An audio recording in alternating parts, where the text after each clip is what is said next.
បាទគ្រប់ជំរាបសួរអ្នកនរគ្នាអញ្ចឹងថ្ងៃនេះគឺលោកគ្រូមានលំហាត់ទៅនឹងប៉ារ៉ាបូលមួយដើម្បីយើងដោះស្រាយរកកម្ពស់កំណុំហើយនឹងសង់សមីការប៉ារ៉ាបូលហ្នឹងអញ្ចឹងអានេះគឺ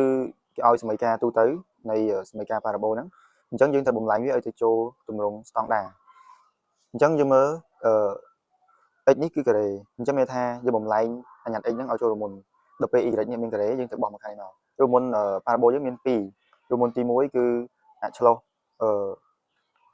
ឆគឺ x ដក h លើជាការ៉េស្មើ 4p កតាឲ្យ y ដក k ហើយមួយទៀតអាចឆ្លោះដេកគឺ y ដក k លើជាការ៉េស្មើ 4p កតា x ដក h វិញអញ្ចឹងនេះយើងមើលមកគឺ x ការ៉េអញ្ចឹងគាត់ជាចូលអាចឆ្លោះឆហើយអញ្ចឹងយើងបំលែងវាចូលរួមមុនអញ្ចឹងយើងបាន x នេះដែលសេ x លើជាការ៉េបូកឲ្យរួមមុនយើងបំលែងចូលរួមមុនគឺរួមមុន a ការ៉េបូក 2ab បូក b ការ៉េអាហ្នឹងវាស្មើជាមួយនឹង a បូក b លើកជាការ៉េអញ្ចឹងតួ a យើងគឺ x អញ្ចឹងឥឡូវនេះមានមេគុណ2អញ្ចឹង2ទៅគុណនឹង x អញ្ចឹងដើម្បីបានតួ b ប្រមាណយើងត្រូវមើលសិនដំបូងបាន 4x អញ្ចឹងនេះ2គុណ x បាន 2x ហើយអញ្ចឹងត្រូវការគុណជាមួយនឹង2ទៀតទើបយើងបានចេញជា 4x អញ្ចឹងបើយើងបូកពីតួ b អញ្ចឹងតួ b ការ៉េត្រូវយក2លើកជាការ៉េអញ្ចឹងអាញ៉ាត់នឹងអាលេខនេះ 4x 4y ដក 4ហ្នឹងយើងត្រូវបោះវាមកខាងនេះមកបានដក 4y បូក 4មិនយើងថែមខាងនេះ2ការ៉េអញ្ចឹងវាលើសអញ្ចឹងបើលើសយើងត្រូវថែមខាងស្ដាំនេះ2ការ៉េដែរយើងត្រូវបូក2ការ៉េដូចគ្នាចានេះចូលរួមមុនហើយយើងបាន x បូក2លើជាការ៉េស្មើ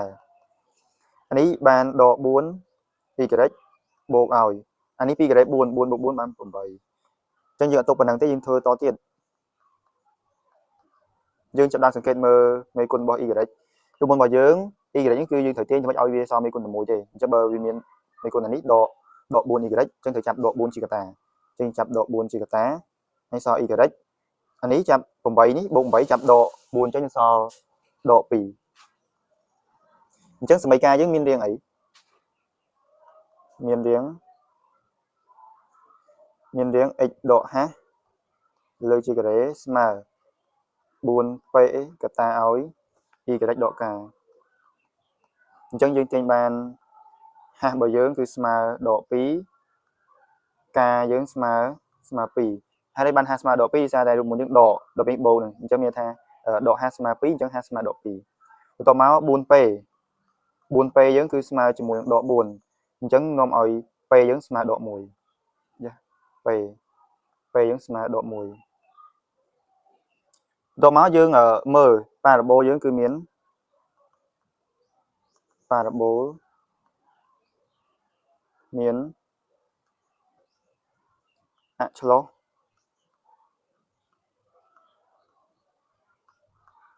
ឆអឆ្លោះឆគឺ x ស្មើ h ដែល h យើងស្មើដក 2ចាអឆ្លោះយើងគឺស្មើដក 2x តមកយើងអាចរកកណេកម្ពូល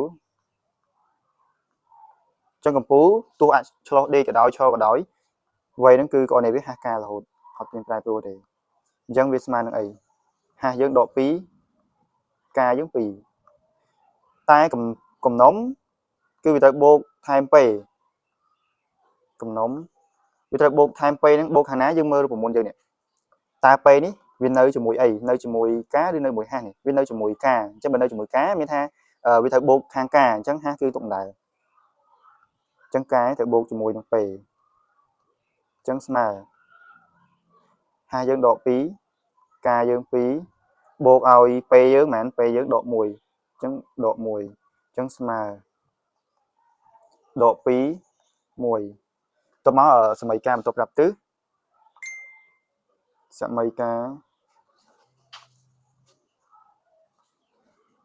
សមីការបន្ទាប់ប្រាប់ទិស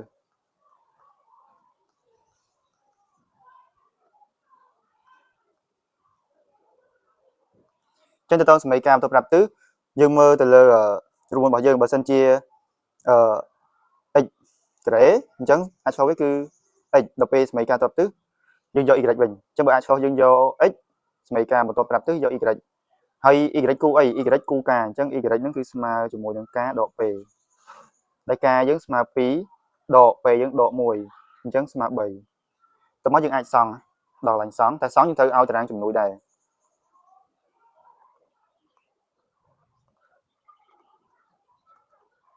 ចឹងតារាងជំនួយវាមានតម្លៃ x និង y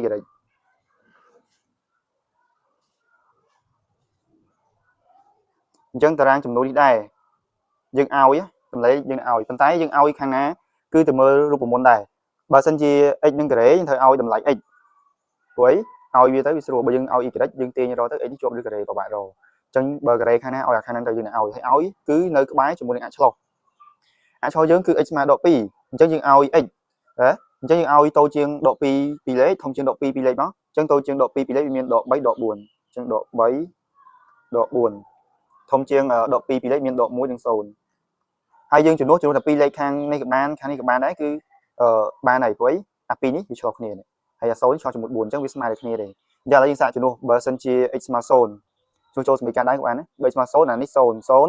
ចឹងយើងបោះ4មកបាន y ស្មើ1អញ្ចឹងបាន y ស្មើ1អញ្ចឹងនេះក៏មួយគ្នាតែបើសិនជា x យើងស្មើដក1ហើយបាន1ការ៉េ1ដកឲ្យ4បូក4 y ដក4ស្មើ0អញ្ចឹងយើងបានដក7បូក4 y ស្មើ0ទាញទៅបាន7លើ4 y 7លើ4 7លើ4អានេះដូចគ្នា7លើ4 7លើ4វា1.72ចា1ក្បែរ2ហើយ1.75ប្រហែលប៉ុណ្ណឹងអញ្ចឹងយើងសង់មកពេលយើងសង់ទៅមើលដែរតែអាចឆ្លោះយើងប្រហែលហើយសមីការទៅប្រាប់ទិសយើងប្រហែលអញ្ចឹងអាចឆ្លោះយើងដក2ពេចយើងដក2ហើយសមីការទៅប្រាប់ទិសយើងគឺ3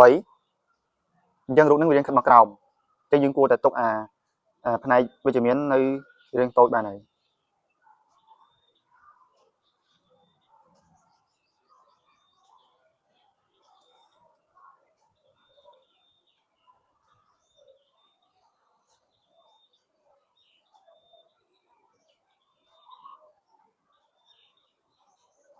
ចឹងនេះx' x y' y' អញ្ចឹងយើងទៅមើលអក្សររបស់យើង x ស្មើដក2នេះអក្សរយើង x ស្មើដក2នេះឡើងនេះអាហ្នឹងអក្សរ x ស្មើដក2តមកទៀតបន្ទាប់មកទៀតសមីការបន្ទាប់ប្រាប់ទិស y ស្មើ3នេះនៅលើនេះ y ស្មើ3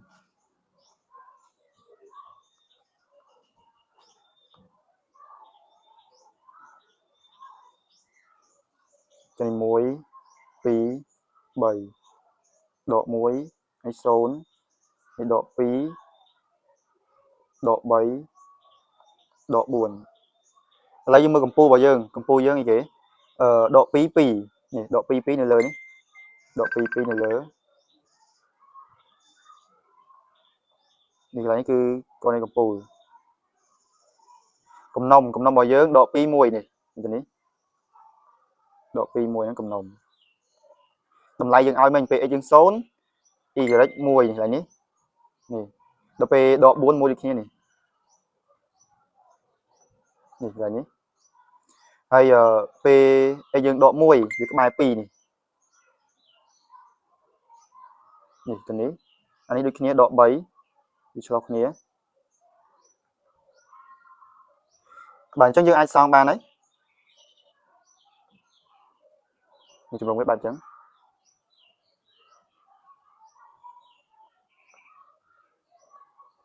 យើងព្យាយាមគូធ្វើម៉េចកុំឲ្យវាស្រួចឲ្យវាកោងហើយកម្ពស់ធ្វើម៉េចកោងស្អាតចឹងមកតាមចំណុចដែលយើងឲ្យមកនេះកោងស្អាតចឹងមកគឺត្រឹមត្រូវហើយបាទរបស់យើងគឺមានតែប៉ុណ្្នឹងទេកុំភ្លេចជួយចុច like follow និង share នៅផងដើម្បីទទួលបានវីដេអូបន្តទៀតបាទសូមអរគុណ